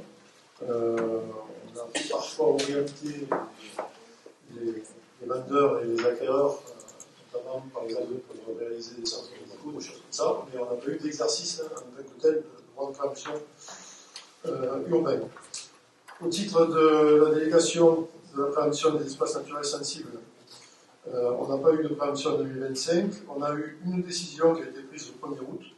Alors là, on parlait d'Habitarel, c'est en face d'Habitarel, en fait, ça concerne le terrain où il y a les graviers, etc. Donc il y avait une transaction prévue, on a exercé, on a fait savoir qu'on allait exercer le droit de préemption, mais le propriétaire a retiré son bien de la vente. Sachant qu'en plus, ce terrain, ça va être compliqué, puisqu'il y a un conflit et il y a une procédure d'infraction à l'urbanisme qui est en cours. Donc le propriétaire a retiré son bien de la vente. Ensuite, à l'acquisition amiable de terrains non bâtis, on les a passés en conseil au fur et à mesure. Il y a eu les parcelles cadastrées CE80, BW 168, BW 170, AB 54, AB 181. Donc tout ça dans le cadre de la convention avec la SAFER. Ça, c'était des bandes à l'école. Et à la section amiable, on a cédé les ateliers municipaux pour le projet de logement qu'on avait passé au conseil aussi. Donc vous avez le tableau récapitulatif des acquisitions et cessions, avec les finances, c'est-à-dire qu'en acquisition, SAFER, on est à 9 276 € sur l'année 2025. En cession, on est à 1 350 000, puisqu'il s'agit la caserne.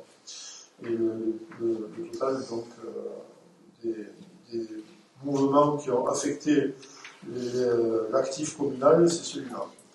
Le but de cette délibération, c'est de voir comment l'actif communal a bougé entre les ventes et les achats. Est-ce qu'il y a des questions? Oui, ça va.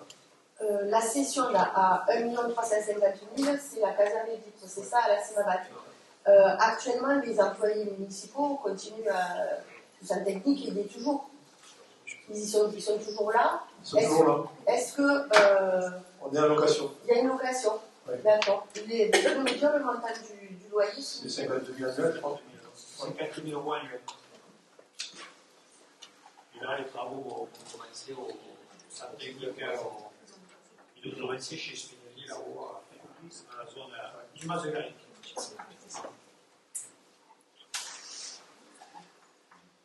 Y a-t-il d'autres questions? Pas là, donc qui est contre, qui s'abstient, qui est pour. Je vous remercie.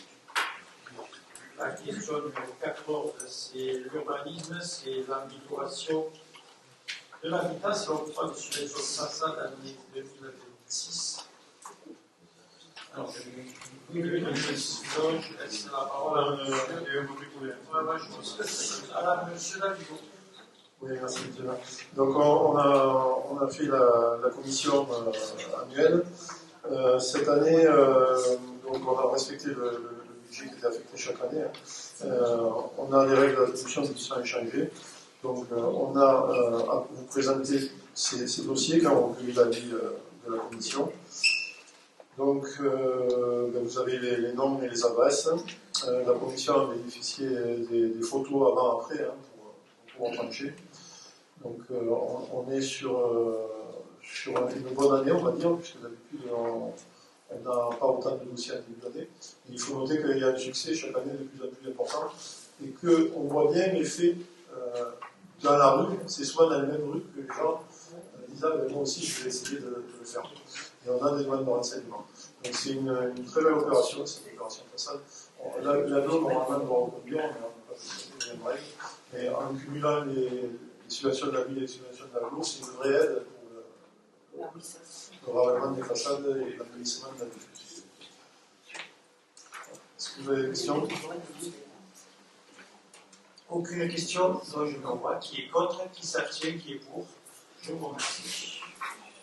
La question numéro 15, l'urbanisme, c'est la convention de mise à disposition du tournis de l'application numérique Aigle. Et je laisse la parole à M. Davigo. Oui, alors là on attaque le problème de la lutte contre la canalisation. Donc l'État bénéficie d'un système avec intelligence artificielle de satellites qui passent donc de façon automatique sur les mêmes parcelles et qui détectent dès que quelque chose a bougé grâce à l'intelligence artificielle quelque chose à vérifier. On va dire. Parce que des fois c'est une bâche, le produit nous dit c'est une piscine. En fait, non, il faut aller voir sur place. Donc, dans le cadre de cet outil, c'est l'État qui en est propriétaire, et c'est l'État qui en a l'autorité. Mais il accepte de déléguer aux communes, ce qui est des fois un peu empoisonné, je dois vous dire, le fait d'utiliser cette convention. Donc, si vous avez parcouru la convention, vous voyez les droits et obligations que ça comporte. En fait, on travaille avec la DDTM sur ces contrôles.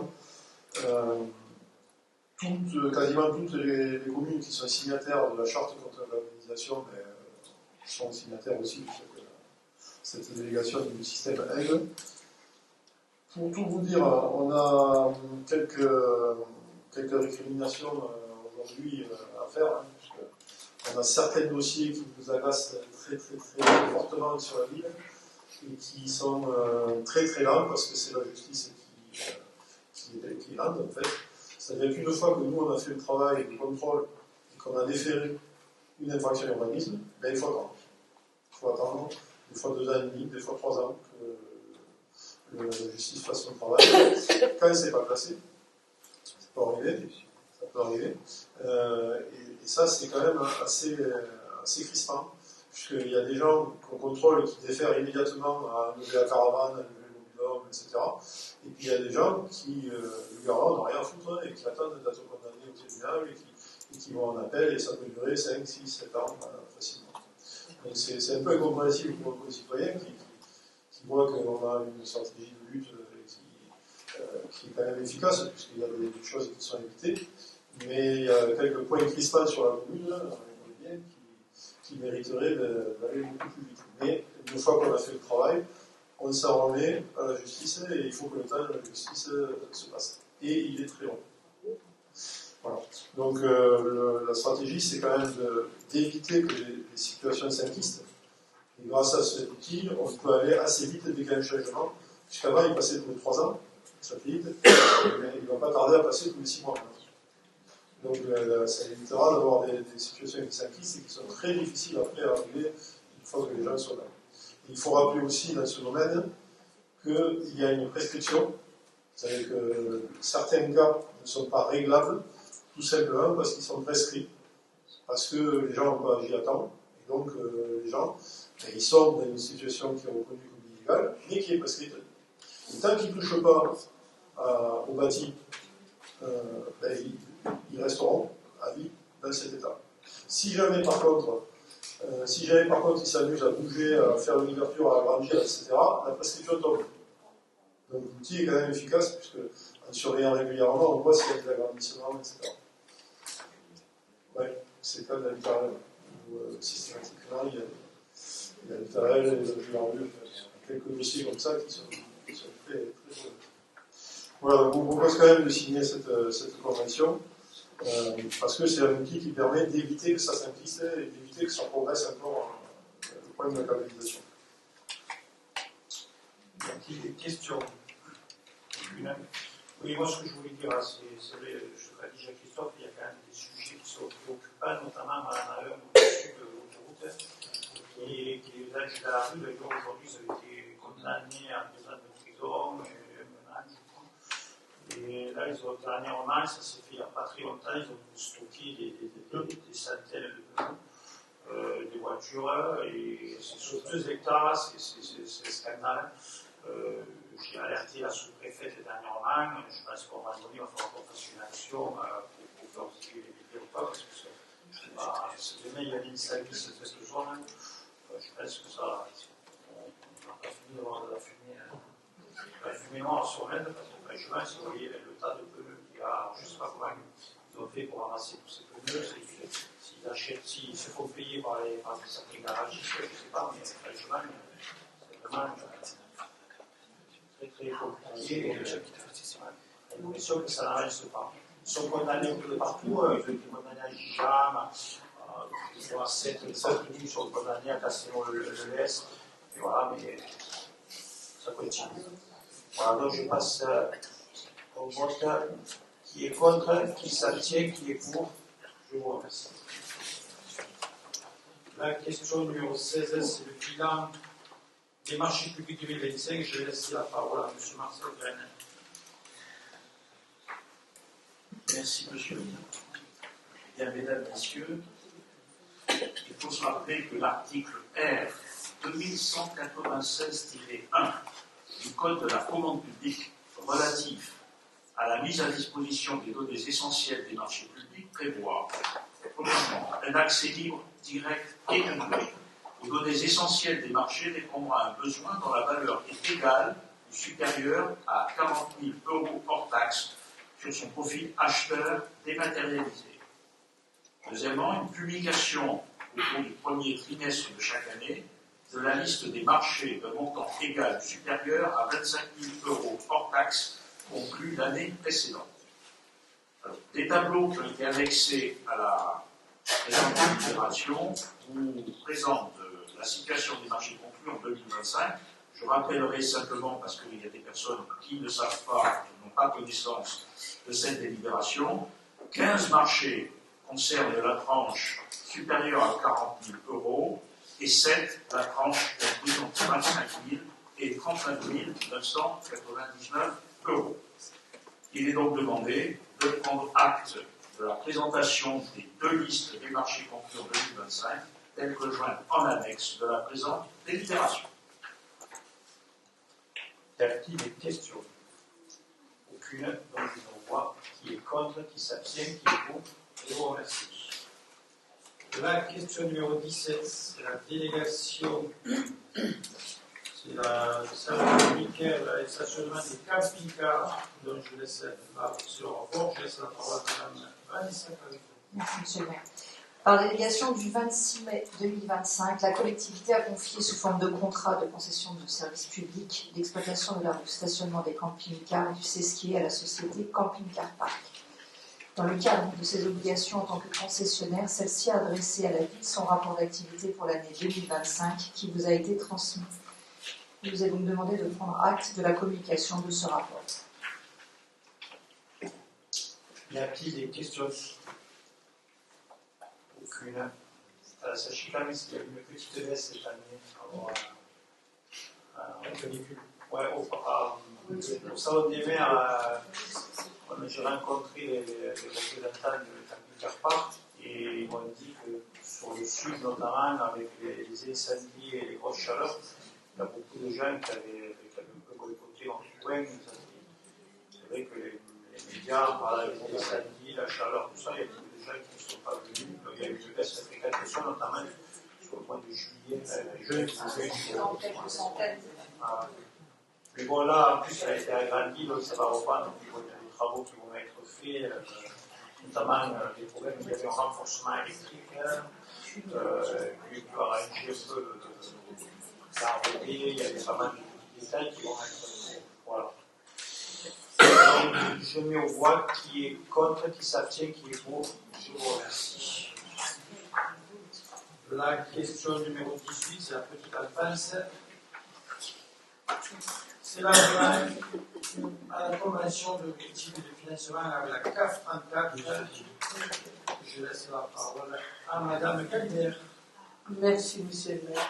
Donc, la ville de Metz doit assurer la continuité du service public de la petite enfance en prolongeant la convention de financement de l'antenne du RPE, le Poussant, pour les petites enfances, conclue avec la CAF de l'Hérault, initialement arrivée à échéance le 31 décembre 2025. Cette prorogation, proposée jusqu'au 31 décembre 2027, s'inscrit dans l'attente de la signature d'une nouvelle convention territoriale globale d'INES et maintient les modalités actuelles de financement et d'objectifs. Elle vise à garantir la stabilité du dispositif et de l'accompagnement des familles et professionnels concernés et a fait l'objet de l'avenant qui vous a été transmis. Le conseil municipal est invité à approuver l'avenant à la convention de la CAF de l'Hérault et à autoriser sa signature par le maire ou son représentant et à charger ce dernier de sa mise en œuvre. Merci. Y a-t-il des questions? Aucune, donc je vous vois qui est contre, qui s'abstient, qui est pour. Je vous remercie. La question numéro 19, c'est la petite enfance et c'est la convention d'objectif de lieu d'accueil à enfants, parents, mariage avec le département de l'Hérault. Et je laisse à nouveau la parole à Mme Annie Calibert. Merci. Donc, cette délibération a pour objet le renouvellement pour 2026 du partenariat établi entre la ville et le département depuis 2012 pour apporter une aide financière au fonctionnement du lieu d'accueil enfants-parents-babillage. Ce lieu d'accueil permet de soutenir la relation enfants-parents, prévenir les dysfonctionnements, rompre l'isolement des familles, créer des liens entre les familles, entre les parents et les professionnels. Le département s'engage à accorder une subvention de 3 185 € au titre de l'exercice 2026.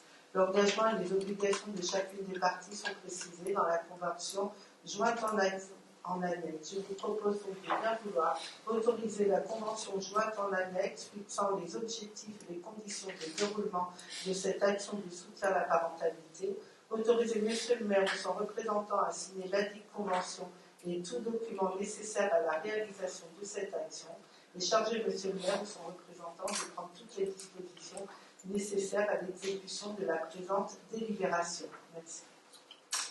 Y a-t-il des questions? Aucune, donc je le vois qui est contre, qui s'abstient, qui est pour. Je vous remercie. La question numéro 20, c'est l'environnement, c'est la convention aire éducative et terrestre de l'Ardent pour l'école Canada. Et je laisse la parole à Madame Pellegrini. Merci, Monsieur le maire. Dans le cadre de ces projets d'éducation à l'environnement, la commune participe au projet Aires éducatives terrestres depuis quelques années déjà.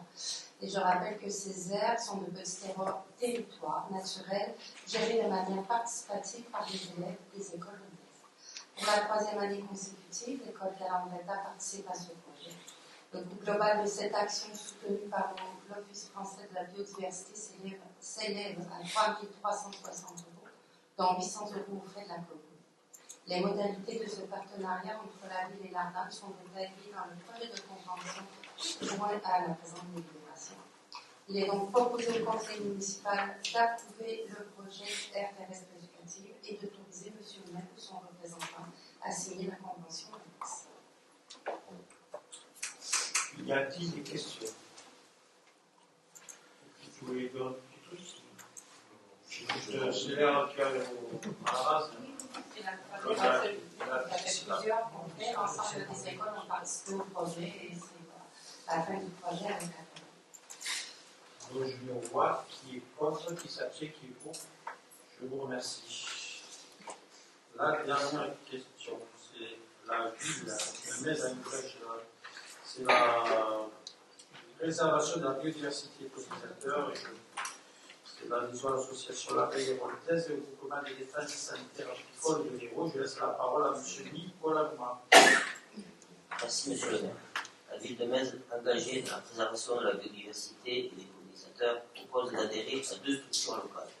L'association La Veille et Voltaise pour la sensibilisation, appui technique et coordination d'action, et le regroupement de défense sanitaire apicole de l'Hérault pour le soutien sanitaire aux apiculteurs et surveillance épidémiologique. Ces actions, pour un coût total de 50,55 € en 2026, visent à renforcer la filière apicole locale bénéfique à l'agriculture et au tourisme, tout en mutualisant les bonnes pratiques. Le conseil municipal est invité à approuver ces adhésions et à inscrire les crédits au budget. Y a-t-il des questions sur le sujet? Oui, sachez que la Veille Voltaise, c'est un organisme qui nous aide techniquement, qui a aussi des outils de promotion, et le groupement de défense, c'est le GSA, eux, c'est pas contre. Ils nous aident sur notamment sur les traités le varroa, parce que là, il y a quand même des vétérinaires, on a des ordonnances, et voilà, ça nous a permis de travailler, comme vous l'avez vu, de se maintenir avec notre 3e veille et l'école. Et là, on est en train de faire tout ce qui est le asiatique. On a une carte qui sont actuellement mise en ligne, où on a tous les 10 écoles qui ont été faits depuis la chasse. Je voulais terminer. En souhaitant, et écoutez là, j'ai envie de finir, peut-être que c'était le dernier conseil de la mandature. Alors, ce que je voulais dire dans ce premier temps, merci à toutes et à tous d'avoir fait un mandat, les choses se sont dépassées. On a travaillé, on va dire, en parfaite collaboration. D'ailleurs, aujourd'hui, c'est un exemple, puisque toutes les délibérations ont été votées à l'unanimité. Ça montre que, avec les commissions, et notamment, par exemple, l'exemple des finances, où tout était préparé à l'avance, ça a permis d'avoir de la clarté. Je pense qu'on a mis beaucoup de clarté dans le débat. On a fait en sorte de transmettre tous les documents. On a permis, les cadres n'ont pas été saisis. Ce que je voulais dire, il y a des élections qui vont arriver dans 2 mois. Ce que je souhaite, c'est que la campagne se passe du mieux possible, que chacun fasse sa campagne, que le meilleur gagne. En tout cas, je voulais remercier les personnes qui, peut-être qu'on ne le saura pas, mais déjà ceux qui ont décidé par eux-mêmes de s'arrêter. Je pense notamment à Dominique Munoz, qui est là depuis 2014, c'est ça, Dominique? Voilà, qui a décidé de passer à autre chose. Merci pour ton implication. et aussi à Josefa Garcia qui l'a vu aussi. Merci pour votre mandat et merci à toi. Et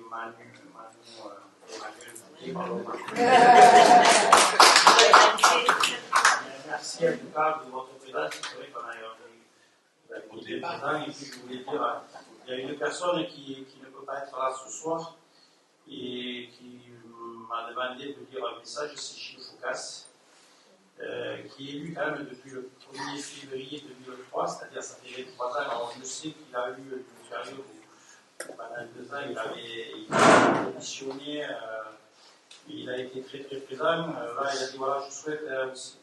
Alors pour M. le maire, s'il peut le lire, donc je vais le lire. Je souhaite aussi remercier tous ceux que j'ai eu l'honneur de croiser durant mon premier mandat en 2003 pour les relations humaines que nous avons pu avoir les uns et les autres. Que ce soit les élus ou le personnel municipal et bien sûr nos concitoyens, je vous remercie tous d'avoir pu comprendre mes motivations et mon amour de la chose publique qui est l'intérêt général. Je suis malheureusement retenu dans les instances du FECOL au sein de la commission que je préside ce soir et c'est un crève-cœur de ne pas participer à ce qui devait être mon dernier conseil municipal. Je souhaite à tous une bonne continuation dans le prochain mandat pour ceux que cela concerne et de la réussite à des activités de tous les autres.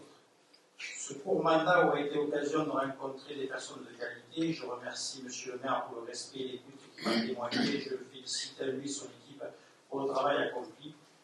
Tant il reste à faire et je souhaite à tous le courage nécessaire à bientôt qu'il faut qu'elle soit.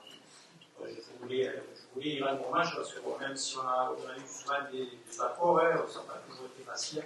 En tout cas, voilà, c'est quelqu'un qui a su. Il connaît le dossier, qui a été très très présent, et quand on est dans une minorité, il a tout le temps été à la minorité, et rester plus de 20 ans dans la minorité, il faut le faire, parce que c'est pas donné à tout le monde, il y en a beaucoup qui au bout de 4 jours, quand ils sont dans la minorité, il faut faire repartir. Mais lui, en tout cas, il est resté là, il a souvent fait des interventions très pertinentes, et en tout cas, je le remercie pour le travail qu'il a fait. Et bon, après, je ne dis pas que c'est un au revoir, parce que vous savez, peut-être dans 6 ans, il aura envie de revenir. Hein, voilà, il est encore jeune, il est plus jeune que moi, donc il peut revenir. En tout cas, voilà, toutes les bonnes soirées à tous, et je vous remercie. Et on verra bientôt qui sera là. Merci.